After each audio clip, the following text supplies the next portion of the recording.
God's peace, mercy, and blessings be upon you. The 79th session of the United Nations General Assembly comes in the midst of dangerous circumstances in the Middle East and the world, in which the global international order faces a difficult test that threatens its existence and renders it incapable of achieving the goals for which it was founded. These goals include the maintenance of international security and stability and human rights. Today we are witnessing precedents in which all international charters and norms are being violated. The international institutions that are supposed to contribute to managing and organizing international relations in a way that enhances peace and stability and advances human relations away from violence and brutal treatment are being neutralized. Important principles such as sovereignty, territorial integrity, multilateral cooperation, the laws of war, humanitarian laws, and the international humanitarian law, and the responsibility to protect and the right to self-determination have all been ignored. The world is being pushed towards full-scale confrontations and conflicts, while the UN Security Council is powerless and without a role. In the absence of this responsibility, alternative mechanisms may be resorted to, and ignoring these institutions threatens to revert international relations to chaos. At the same time, we must not forget to commend some of the courageous positions of some of the figures heading these UN institutions, including the Secretary General of the United Nations, Mr. Antonio Guterres. However, we clearly see, despite great efforts, that there is a lack of effective influence. Putting an end to the violations taking place in Palestine and the region is the responsibility of everyone, particularly the Security Council, which has failed to achieve its most important objective, which is maintaining international peace and security. In occupied Palestine today, we are witnessing a people who are being attacked by an occupying military force, displacing millions without being deterred and killing thousands. There is public talk of mass starvation to exterminate these people, and of the use of nuclear weapons to eliminate them by senior officials of the occupying entity without any measures to deter them. The International Committee, nor any of its members, has committed to the responsibility to protect them as mandated in international law. The Palestinian people have been denied the right to live in dignity in a state like all other peoples amid a shameful global paralysis. Rather, criminals are being empowered to persist in, exaggerate, and expand the conflict and attack others by supporting them and ensuring their repeated impunity.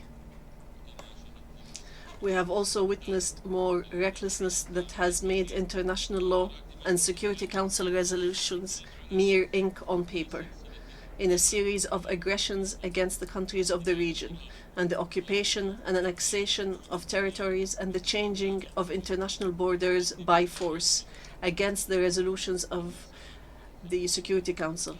These are dangerous precedents that threaten the entire international system and undermine the foundations of international institutions, resulting in dire consequences for all of humanity. In furtherance of extremism, the occupation invokes Security Council Resolution 1701 as a pretext for aggression against Lebanon. It selectively chooses this resolution and some of its provisions, while ignoring the numerous resolutions and the indisputable principles of international law adopted by the Security Council, including resolutions 242, 246, 252, 265, and 297. We are witnessing a brutal campaign of indiscriminate killing and the use of technology to carry out bombings remotely, without regard for unarmed civilians in a dangerous precedent that indicates the extent of the involvement of the occupation's government and its indulgence in committing crimes against humanity. Iraq, today, through its government and its people, and under the directives of the Supreme Religious Authority, stands with Lebanon and its brotherly people as it faces a new page of brutal aggression that seeks to plunge the region into conflict, which is something we have already warned against. We will continue to provide all possible assistance to overcome the effects of these attacks. Our position is based on a history of cohesion and a well-known Iraqi steadfastness that rejects aggression and occupation and rejects depriving people's right to their land, heritage, and holy sites, and that repeatedly condemns any international support or justification for the aggressor's pretexts. We also note the systematic targeting of international agencies and relief organizations in the occupied territories, and the audacity to harm their personnel, including United Nations agencies and including the United Nations Relief and Works Agency for Palestine Refugees, UNRWA, in Gaza, which is supposed to be protected under international law. I would like to recall that these abuses not only disrupt humanitarian action, but also violate international norms, protecting civilians and those providing assistance in conflict zones. These recent moves by the occupation seek to threaten the stability of the countries of the region by igniting a large-scale regional war. Iraq, as a founding member of the United Nations, hopes that this institution will achieve the objectives for which it was founded in maintaining peace and security and sparing the world the dangers of wars and tragedies that it has experienced throughout history.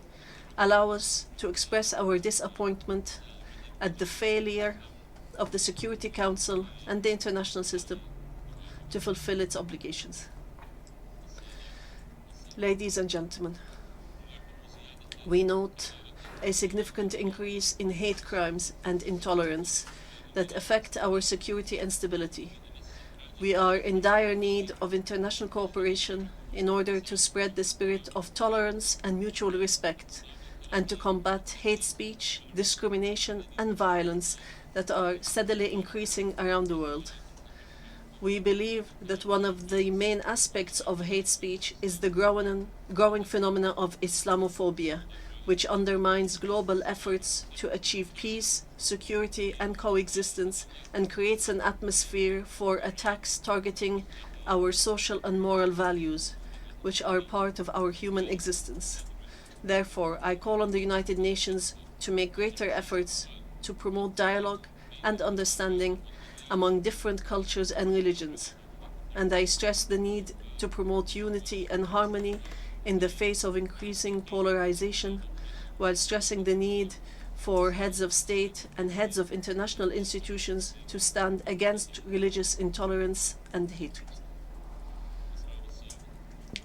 Excellencies, as for Iraq, and in contrast to what I have mentioned, there are good developments, as the country where ISIS occupied a third of the territory, and where many observers believed that it was the end of Iraq as we know it.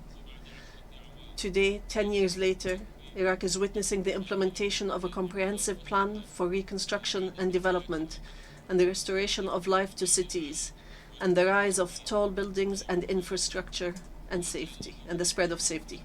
We still have many fundamental challenges ahead of us in achieving economic, administrative, and environmental reforms and diversifying the economy. We have made great strides in achieving security. We have achieved a victory over terrorism, and soon we will crown this victory over this terrorist organization with a joint and important declaration with our allies and friends who stood by Iraq and supported it against a brutal enemy that posed a threat to the entire world. Our efforts are focused on strengthening the democratic process in Iraq and working to consolidate the social contract and national cohesion as chosen by our people in their permanent constitution of 2005. We have organized provincial council elections, which had been suspended for 10 years, and after their organization was obstructed in Kirkuk since 2005. Now we are in the process of organization elections for the Parliament of the Kurdistan region of Iraq. Our efforts are continuing to strengthen the relationship of the federal government with the regional governments and local governments in the governorates in accordance with what the Constitution and the law have determined, and to protect the existence of minorities and sects and to secure their needs. One of our priorities is to spread justice and preserve diversity, which we consider as one of our most important assets.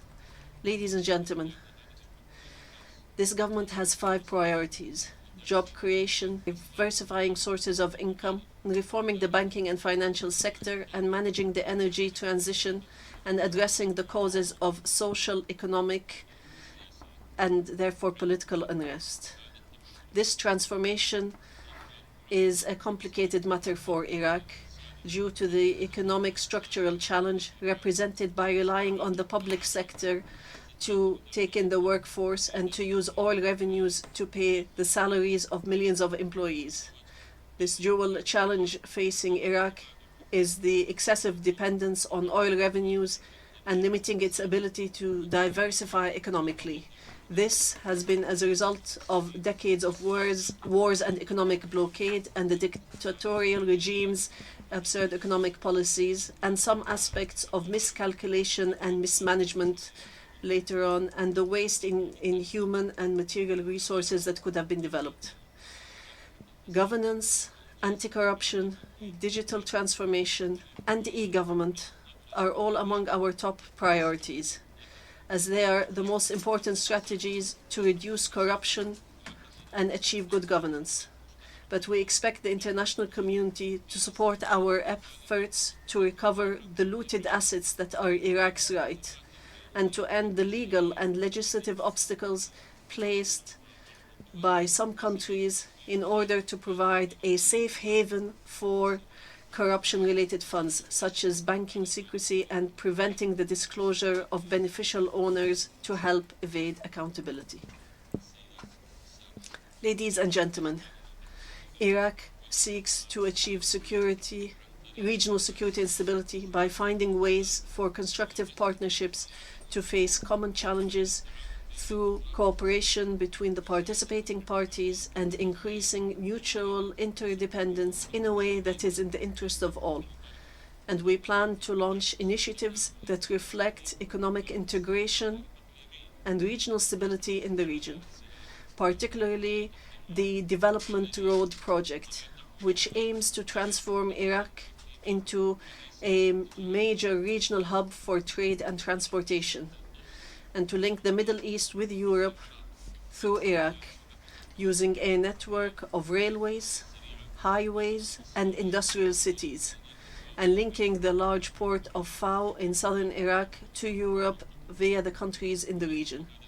This project represents the most important steps to enhance regional cooperation and integration, and is in line with Iraq's broader goals of rebuilding the economy and improving services. Ladies and gentlemen, Iraq faces serious environmental challenges as a result of climate change and desertification, challenges that cannot be addressed without enhanced international cooperation, as desertification and the lack of vegetation cover leads to the displacement of millions in search of stability, thus exacerbating social and political crises. We call for international solidarity to face environmental challenges and to work to raise awareness of the importance of the management of sustainable water resources, which is a central issue for Iraq.